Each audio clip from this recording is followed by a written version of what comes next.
अब हेर्नु यो चाहिँ हामीले एकदम बेसिक लेभलमा के गर्यो भने जस्ट एउटा सिम्पली सपोर्टेड बिम होइन विथ सेन्ट्रल लोडिङ चाहिँ के गर्यो यसलाई चाहिँ एनालाइज गरेर हेऱ्यौँ होइन मोडलिङ गऱ्यौँ त्यसपछि के गऱ्यौँ होइन एनालाइसिस रन गऱ्यौँ होइन अनि आउटपुटहरू चाहिँ हेऱ्यौँ होइन अब मेजर हाम्रो काम यहाँ भनेको चाहिँ मेजर चाहिँ के त तपाईँको यो होल प्रोसेसमा यो प्री प्रोसेसिङ होइन प्रोसेसिङ र पोस्ट प्रोसेसिङमा मेजर तपाईँको काम भनेको चाहिँ के त प्री प्रोसेसिङमा मात्रै हो होइन अन्त तपाईँले गर्नुपर्ने काम भनेको चाहिँ हामीले जुन सफ्टवेयरलाई चाहिँ इनपुट दिन्छौँ त्यो इनपुट दिने काम नै के त प्री प्रोसेसिङ भयो होइन अन्त अब त्यो इनपुट दिने काम चाहिँ प्रपरली गर्नु पऱ्यो तपाईँले होइन अब यो इनपुट दिने काममा हाम्रो स्ट्रक्चर भनेको के त के मिलेर चाहिँ बनेको हुन्छ हाम्रो स्ट्रक्चर कम्पोजिसन चाहिँ के त हाम्रो स्ट्रक्चरको होइन इलिमेन्ट हुने भयो सपोर्ट हुने भयो लोडिङ हुने भयो होइन अब यो तिनवटा इन्फर्मेसनहरू चाहिँ हामीले प्रपरली के गर्नुपर्ने हुन्छ त सफ्टवेयरलाई चाहिँ इनपुट दिनुपर्ने हुन्छ होइन अब इलिमेन्टको जियोमेट्री होइन अब त्यो बाहेक मेटेरियल र सेक्सनको कुरा पनि आज हामी गरौँ होइन इलिमेन्टको प्रपर्टी सपोर्ट प्रपर्टीहरू होइन अथवा जोइन्टको प्रपर्टीहरू र के त लोडिङको डेटाहरू चाहिँ त्यो सबै डेटाहरू चाहिँ तपाईँले प्रपरली के गर्नुपर्ने हुन्छ त सफ्टवेयरलाई चाहिँ फिड गर्नुपर्ने हुन्छ अनि यति गरेपछि तपाईँलाई के त प्रोसेसिङ र पोस्ट प्रोसेसिङको काम त धेरै गाह्रो पर्दैन अनि एकखेर हिजो गरेको कामलाई चाहिँ एकदमै होइन सर्टमा चाहिँ मैले यसलाई फेरि एकखेर रिभ्यू गर्छु होइन भन्दाखेरि हामीले हिजो गऱ्यो भने फाइलमा गयौँ के गर्यो त न्यू मोडेल है हरेक अब यो काम गर्नुभन्दा अगाडि चाहिँ हामीलाई ब्ल्याङ्क स्पेस एउटा चाहियो होइन त्यो ब्ल्याङ्क स्पेसलाई चाहिँ हामीले के गर्यौँ त क्रिएट गर्यौँ होइन अब यो युनिट इनिसियली जे लिनुभयो पनि हुन्छ होइन अब पछि चेन्ज गर्नु पनि सक्नुहुन्छ है यो ब्ल्याङ्क स्पेस चाहिँ भयो होइन दारी हेर्नु है फाइलमा गएँ म कि त न्यू मोडेल अथवा कन्ट्रोल एन गर्नुभयो पनि हुन्छ त्यसपछि युनिट सेलेक्ट गर्नु होइन ब्ल्याङ्क स्पेस गरेँ मैले अहिले होइन अब अरू पनि गर्न सकिन्छ त्यो पछि हामी हेरौँला होइन अहिलेको लागि चाहिँ मैले के गरेँ त एकदम जिरोबाट सुरु गर्न खोजेको है दारी जस्ट एउटा ब्ल्याङ्क स्पेसबाट चाहिँ मैले के गर्न खोजेँ त मेरो मोडेललाई चाहिँ स्टार्ट गर्न खोजेँ है अब यो भनेको एउटा ब्ल्याङ्क पेपर जस्तो हामीले चाहिँ के गर्यौँ त क्रिएट गऱ्यौँ यो गरेपछि मैले के गर्छु त यहाँ अटोक्याड जस्तै यसमा चाहिँ के त ड्रइङको कमान्डहरू नभएको हुनाले चाहिँ रेफरेन्स लाइनको बेसिसमा हामीले चाहिँ के गर्नुपर्ने त ड्रइङहरू चाहिँ इलिमेन्टहरू चाहिँ ड्रइङ गर्नुपर्ने भएको हुनाले इलिमेन्ट जियोमेट्री चाहिँ ड्र गर्नुपर्ने भएको हुनाले चाहिँ मैले चाहिँ यसमा के गर्छु त जस्ट राइट क्लिक गर्नु कुनै एउटा विन्डोमा हो एडिट ग्रिड डेटामा जानु हो मोडिफाई सो सिस्टममा जानु त्यहाँदेखि अहिलेको लागि मेरो बिम चाहिँ भनौँ न होइन त्यहाँदेखि 4 मिटरको बिम हो भने बिचमा एउटा के त सेन्ट्रल लोडिङ छ भने 0, 2 र 4 मा मैले के गर्छु त XZ प्लेनमा चाहिँ मैले बनाउन खोजेँ है एक्समा एउटा डेटा राखेँ जेडमा चाहिँ के त जस्ट ग्रिड भिजुअलाइजेसनको लागि 0 र के गरेँ त 1 भनेर डेटा फिड गरेँ होइन अब यति गर्न साथै मेरो चाहिँ यहाँ के भनेको त ग्रिड सेप बन्ने होइन अब अहिलेको लागि मैले चाहिँ यो दुइटै भ्यूमा काम नगर्दा पनि हुन्छ मलाई त्यसैले चाहिँ मैले के गर्छु त सिङ्गल भ्यूमा मात्रै 2D मात्र मेरो यो हो होइन 2D मात्र मोडेल भएको हुनाले सिङ्गल भ्यूमा काम गर्छु अब अहिलेको लागि मलाई एक्सेल फोर्स सियर फोर्स र बेन्डिङ मोमेन्ट डायग्राम मात्रै ठिक छ भर्जन अनुसार अलिकति फरक पर्छ भर्जन 10 मा चाहिँ होइन तिनटै हाल्नुपर्ने हुन्छ अब यो तपाईँको अहिलेको लागि चाहिँ हामीले के त एक्सेल फोर्स सियर फोर्स र बेन्डिङ मोमेन्ट डायग्राम मात्रै हेर्न खोजेको हुनाले मैले चाहिँ के गर्छु त यो जस्ट इनिसियली इलिमेन्ट चाहिँ ड्र गर्छु इलिमेन्ट ड्र गर्नको लागि यहाँ टुल बारमा गएर तपाईँले के गर्न सक्नुहुन्छ त यो इलिमेन्ट सेलेक्सन पनि सक्नुहुन्छ होइन ड्र फ्रेम केबल इलिमेन्ट गर्दा पनि हुन्छ अथवा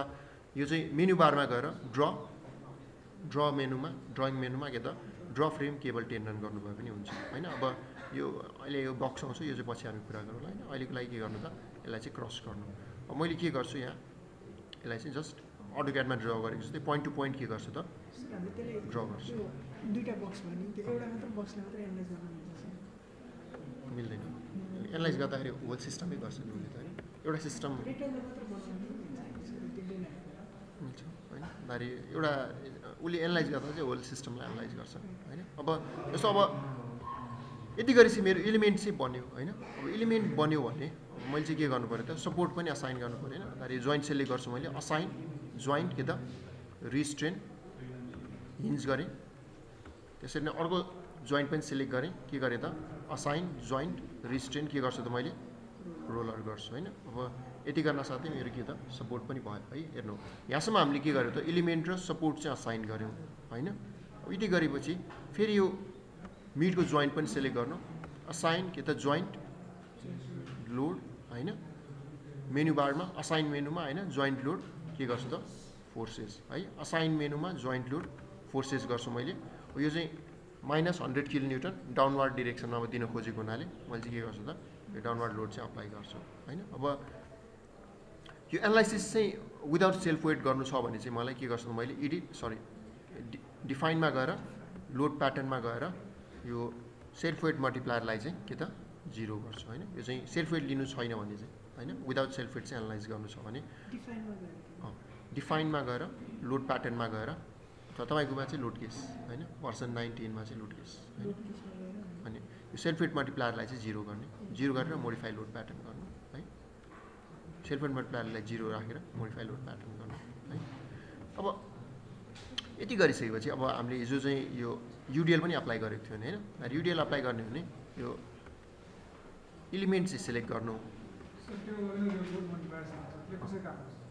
ए त्यसले चाहिँ सेल्फ वेट चाहिँ यो हामीले जुन यो युनिट वेट दिएको हुन्छ हैन दारी पछि हामी अहिले कुरा गरौँला हैन यो एलिमेन्टको मटेरियलको जुन युनिट वेट दिएको हुन्छ मटेरियलको डाइमेन्सन पनि हुन्छ युनिट वेट र डाइमेन्सनलाई मल्टिप्लाई गरेर उसले सेल्फ वेट चाहिँ क्याल्कुलेट गर्छ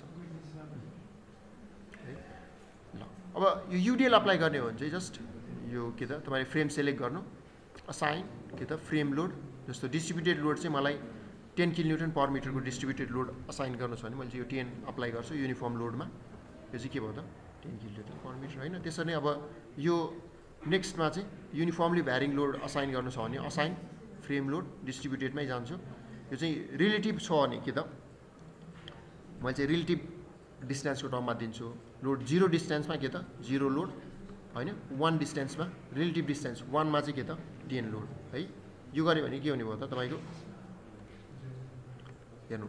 यो 0 डिस्टेन्समा चाहिँ 0 रिलेटिभ डिस्टेन्स 1 मा चाहिँ के त 10 हैन अब एब्सोल्युट फर्ममा दिने हो भने चाहिँ असाइन फेरि फ्रेम लोड के त डिस्ट्रिब्युटेड एब्सोल्युट डिस्टेन्स भनेको चाहिँ एक्चुअल डिस्टेन्स चाहिँ इनपुट दिनुपर्छ हैन जस्तो एब्सोल्युट डिस्टेन्स गरे भने चाहिँ 0 मा सबै 0 लोड हैन 0 मा लोड छैन अनि 2 मिटरमा चाहिँ के त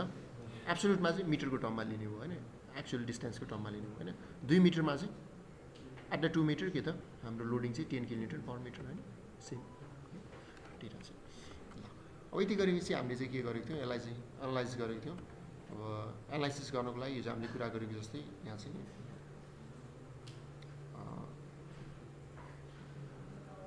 अब एनालाइसिसको लागि यो प्ले बटन जस्तो छ नि हैन यो प्ले बटनमा गएर प्रेस गर्नुभए पनि हुन्छ F5 गर्नुभए पनि हुन्छ अथवा यो एनालाइज यो मेनु बारमा एनालाइजमा गएर रन एनालाइसिस गर्दा पनि हुन्छ हैन तिनवटा अप्सन छ तपाईलाई जे गर्दा पनि भयो है अब यो फाइल चाहिँ सेभ गरेको छैन भने तपाईले हैन उलाई कम्प्युटेसनको लागि त सर्टेन स्पेस चाहियो हैन क्याल्कुलेसनको लागि अब क्याल्कुलेसन गर्नको लागि उले फाइल चाहिँ माग्छ हैन अब त्यो केसमा तपाईले चाहिँ के गर्न सक्नुहुन्छ त यो यसमा चाहिँ फाइलको नेमिङ चाहिँ दिनु पर्यो हैन अथवा पहिल्यै नेमिङ दिएर सेभ गर्नुभएको छ भने चाहिँ माग्दैन उसले हैन र अब पछि दिनुभएको छ भने चाहिँ उसले चाहिँ के गर्ने भयो त यो फाइल नेम चाहिँ डिमान्ड गर्ने भयो हैन यसलाई सेभ गर्नु सेभ गर्न साथै के हुने भयो त तपाईको डिफ्लेक्टेड सेप चाहिँ सो गर्ने भयो तपाईँलाई यो यसको शियर फोर्स बेन्डिङ मोमेन्ट डायग्रामहरू हेर्नु छ भने चाहिँ डिस्प्लेमा गएर सो फोर्स एन्ड स्ट्रेस फ्रेम केबलमा जानुभयो भने मैले चाहिँ मोमेन्ट 3 3 गरेँ भने के त बेन्डिङ मोमेन्ट डायग्राम दिने भयो हैन अब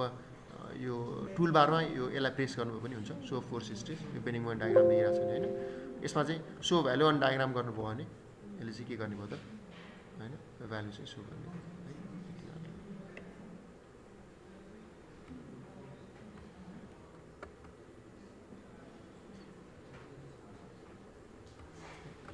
वैसे नै तपाईलाई शियर फोर्स डायग्राम हेर्नु पर्यो भने तपाईले के गर्न सक्नुहुन्छ त शियर टु गर्नु हैन शियर फोर्स डायग्राम सो गर्छ है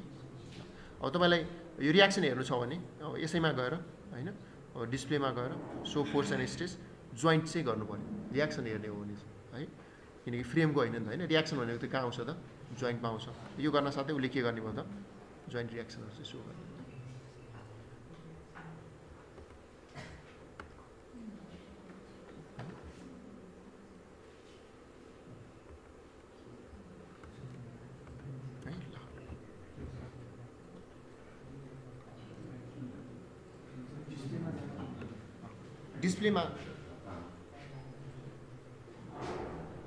डिस्प्लेमा गएर सो फोर्स एन्ड स्ट्रेसमा गएर जोइन्टमा जानुभयो भने होइन उसले चाहिँ ओके गर्नु जोइन्ट रियाक्सन सो गर्छ।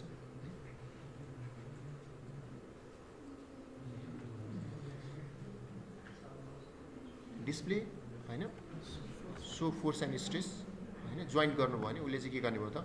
जोइन्ट रियाक्सन चाहिँ सो गर्छ है। अब यसमा डिफ्लेक्टेड सेप सो गर्नु पऱ्यो भने चाहिँ डिस्प्लेमा गएर सो डिफर्म सेप अथवा F6 गर्नुभयो पनि हुन्छ है, F6 गरे पनि हुन्छ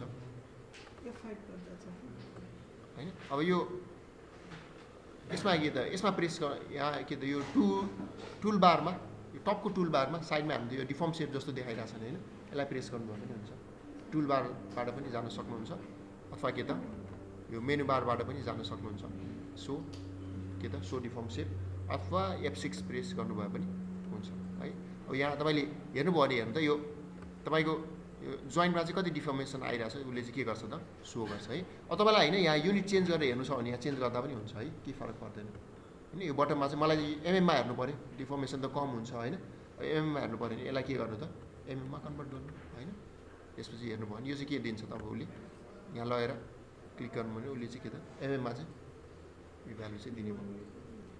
अथवा राइट क्लिक गर्नुभयो पनि हुन्छ है, त्यो पोइन्टमा गएर के त राइट क्लिक गर्नु उसले चाहिँ जोइन्टमा भएको डिफर्मेसनहरू चाहिँ सो गर्छ। अब हेर्नु 1 भनेको चाहिँ एक्स डिरेक्सनको डिफर्मेसन भयो, 2 भनेको के त वाइ डिरेक्सनको डिफर्मेसन। अब यो एक्स र वाइमा त फोर्सै लगाएको छैन त्यसरी के भयो नहुने भयो त डिफर्मेसन 0 भयो। जेड डिरेक्सनमा के त 12.6 चाहिँ डिफर्मेसन आयो। रोटेसन चाहिँ के त वाइ डिरेक्सनमा मात्रै यो 6.7 -6.7 10 टु द पावर के त -5 चाहिँ के भयो त रोटेसन भयो होइन। बुझ्छ है। हिजोकै मोडेल खोलेर एकखेर यो गर्नु नभए है, अन्त हामी यसमा अलिकति फेरि हेर्छौँ। अब यो डिफर्म सेप एक्ज्याक्ट चाहिँ हुँदैन अहिले, किनकि यो हामीले सेक्सन पनि दिएको छैनौँ, मटेरियल पनि के गरेको छैनौँ त दिएको छैनौँ होइन। अन्त हाम्रो डिफर्म सेप भनेको त केमा डिपेन्डेन्ट हुन्छ त ई र आईको भ्यालुमा डिपेन्डेन्स भने होइन। यो डिफर्म सेप भनेको त होइन यो कुनै सिम्पली सपोर्टेड बिम दिए होइन, त्यसमा चाहिँ सेन्ट्रल लोडिङ पी अप्लाई गऱ्यो भने हो यसको स्प्यान चाहिँ यल छ भने यसको डिफर्मेसन कति हुन्छ डेटा कति हो यो बाई होइन। यो डिफर्मेसन चाहिँ अभियसली फोर्समा पनि डिपेन्डेन्ट छ, स्प्यानमा पनि डिपेन्डेन्ट छ होइन। त्यो बाहेक के त ई भनेको मटेरियलको प्रपर्टी, आई भनेको सेक्सन प्रपर्टी। यहाँ हामीले कुराहरू चाहिँ जियोमेट्री चाहिँ केमा आउनु भयो त टेलको कुराहरू जियोमेट्रिकल सेपको कुराहरू आउने भयो होइन। यो सेक्सनको साइज सेपले चाहिँ के त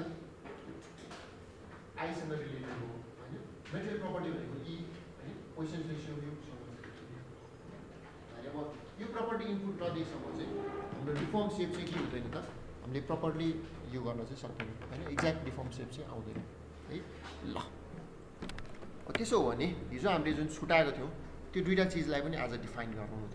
अरे यसलाई यदि चाहिँ हामीले हिजो गरेको भयौँ होइन, यसलाई चाहिँ मैले यहीँ इन्ड गरेँ। त्यसो हो भने आजको लागि चाहिँ